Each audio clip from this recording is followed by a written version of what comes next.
Bismillahirrahmanirrahim. Rindu surga.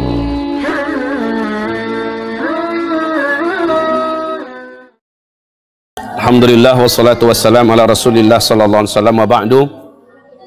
Segala pujian bagi Allah Subhanahu wa taala dan salawat untuk Rasulullah SAW. Hari ini kita membahas al-kabair, yaitu dosa-dosa yang terbesar, dosa-dosa besar yang ke-17 dari kitab yang ditulis oleh Syekh Imam Az-Zahabi. Saudaraku, yaitu sombong dan yang sejenisnya.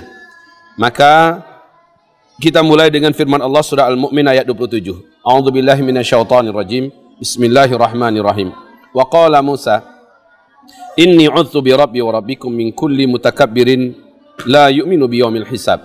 Sesungguhnya aku berlindung kepada Rabbku dan Rabb kalian dari setiap orang yang menyombongkan diri yang tidak beriman dengan hari hisab. Lalu Allah berfirman, innahu la yuhibbul mutakabbirin, mustakbirin. Sesungguhnya Allah tidak pernah suka dan Allah tidak akan pernah memberikan cintanya kepada orang-orang yang menyombongkan dirinya. Ibarat Allah yang kami muliakan, orang yang dimaksud dalam hadis Nabi Muhammad SAW ketika Nabi berkata, ada orang yang berjalan di zaman Nabi Musa dalam keadaan sombong. Mentang-mentang dia berkuasa, mentang-mentang dia kaya. Lalu Allah tenggelamkan dia ke dalam perut bumi sampai hari kiamat. Dan Nabi berkata, orang yang dimaksud ini adalah Qarun. Saudaraku yang kami cintai, ketahuilah Rasulullah juga bersabda bahwa orang yang sombong, para penguasa-penguasa yang berkuasa tetapi dia sombong, dia menolak hukum Allah, dia menolak syariat Allah, dia menolak keberadaan agama Allah, dan bahkan dia mengatakan bahwa apa yang kami miliki, undang-undang yang kami punya, hukum yang kami ciptakan jauh lebih baik daripada apa yang diturunkan dari Allah Subhanahu wa taala.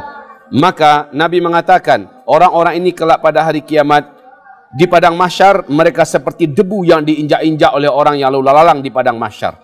Na'udzubillah, saudara-saudaraku, jangan melihat Fir'aun nanti seperti ini. Jangan melihat Qarun nanti seperti ini. Siapa saja yang menyombongkan diri di muka bumi ini melihat seperti ini. Tapi lihatlah ke bawah, karena mereka seperti kutu yang berjalan. Ya, saudara-saudaraku yang kami cintai, orang-orang yang sombong dihinakan oleh Allah Subhanahu wa taala. Para salaf berkata, dosa yang paling pertama dibuat oleh makhluk Allah adalah dosa sombong. Dan ini pelakunya adalah iblis laknatullah alaih. Allah Subhanahu wa taala di dalam hadis qudsi berfirman, al-'uzmatu izari, keagungan adalah pakaianku, wal kibriya'u ridai, sementara kesombongan itu adalah jubahku. Faman naza'ani fihima alqaituhu finnar. Siapa yang coba-coba memakaikan pakaian kemuliaan, keagungan itu untuk dirinya, atau kesombongan itu untuk dirinya, alqaituhu finnar, aku campakkan ia nanti ke dalam api neraka, kata Rasulullah sallallahu alaihi wasallam. Hadis ini diriwayatkan Imam Bukhari dan Muslim, At-Tirmidzi dari Abu Hurairah. Hadis yang sahih tentunya. Saudara-saudaraku yang kami cintai, sesungguhnya Allah Subhanahu wa taala telah menetapkan seperti kata Rasulullah sallallahu alaihi wasallam, la yadkhulul jannata ahadun fi qalbihi mithqala dzarratin minal kibr. Tidak akan pernah masuk ke dalam surga orang yang di dalam hatinya ada sebesar biji zarah saja dari rasa sombong. Nabi bertanya suatu hari kepada para sahabat, saudara-saudaraku, tahukah kalian apakah sebenarnya kibir itu, sombong itu apa? Maka macam-macam jawab para sahabat. Pada akhirnya semua mereka menyerahkan pada Rasulullah. Kata Rasulullah SAW, sombong itu adalah batarul haqq wa ghamtun nas. Karena sahabat mencoba menjawab, sombong itu adalah berpakaian gaya ya Rasulullah, bahwa memakai sepatu yang mahal, memakai parfum yang mahal. Oh bukan, kata Rasul. Sombong itu, kata Rasulullah, batarul haq. Orang ini tahu dengan kebenaran, ada ayatnya, ada hadisnya, maka dia menolak. Orang ini diberikan nasihat dengan ayat, diberikan nasihat dengan hadis, diberikan nasihat dengan perkataan-perkataan yang mulia, yang memang benar-benar adalah fitrah pun membenarkannya, tapi dia tolak. Ini adalah orang yang sombong. Kemudian ghamtun nas, orang yang meremehkan orang lain. Persis seperti iblis meremehkan Adam. Kau ciptakan dia dari tanah, aku dari api, Adam itu lebih rendah, maka dia menganggap dirinya lebih besar. Maka siapa yang menganggap dirinya lebih terhormat karena pangkatnya, karena jabatannya, karena kekayaannya, karena posisinya, sungguh demi Allah, orang-orang ini adalah orang-orang yang sombong. Wa ghamtun nas, dia meremehkan manusia. Mungkin saja dia lebih kuat, orang lebih lemah. Mungkin saja dia lebih tinggi dan besar, orang lain lebih kecil, dan dia lalu menyombongkan diri dengan kekayaannya karena orang lain miskin, karena dia adalah nenek mama orang, karena dia adalah datuk orang, karena dia adalah raja dan sebagainya. Mereka adalah orang-orang yang sombong. Wal iyadu billah. maukah kalian aku kabarkan, kata Rasulullah SAW, siapakah penduduk neraka yang sejati? Maka Nabi mengatakan, kullu utulin jawazin mustakbir, yaitu tiap-tiap uzul, jawaz dan orang yang sombong. Utul adalah orang yang kasar dan kejam. Jawaz adalah orang yang banyak mengumpulkan harta orang, harta, kemudian dia sangat kikir. Kemudian mustakbir adalah orang-orang yang sombong, yang merasa dirinya lebih hebat dan lebih besar.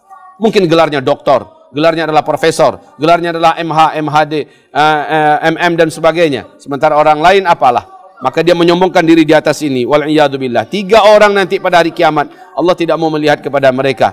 3 orang ini adalah orang-orang yang di muka buminya berjalan dalam keadaan sombong, dan orang-orang yang tidak, orang-orang yang mendurhakai kedua orang ibu bapa kandungnya, dan orang-orang yang senantiasa menyebut dan menceritakan amal baiknya kepada orang lain. Saudara-saudaraku, sombong adalah dosa besar yang sangat dibenci oleh Allah Subhanahu wa taala. Apa yang kita sombongkan? Wajah yang tampan, Allah bisa tuakan ini wajah, dan Allah bisa sumbingkan ini bibir, ini hidung bisa Allah hilangkan, mata bisa Allah julingkan, bahkan bisa Allah lumpuhkan. Apa yang kita sombongkan?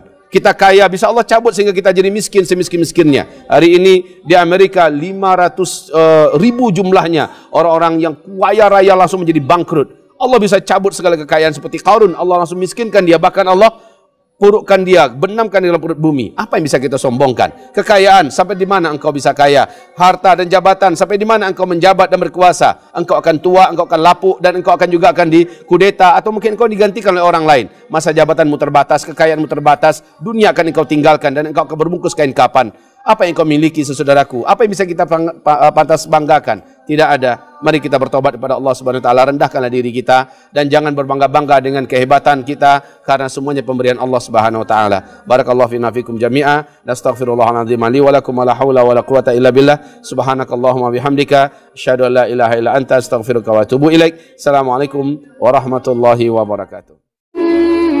Bismillahirrahmanirrahim. Rindu surga.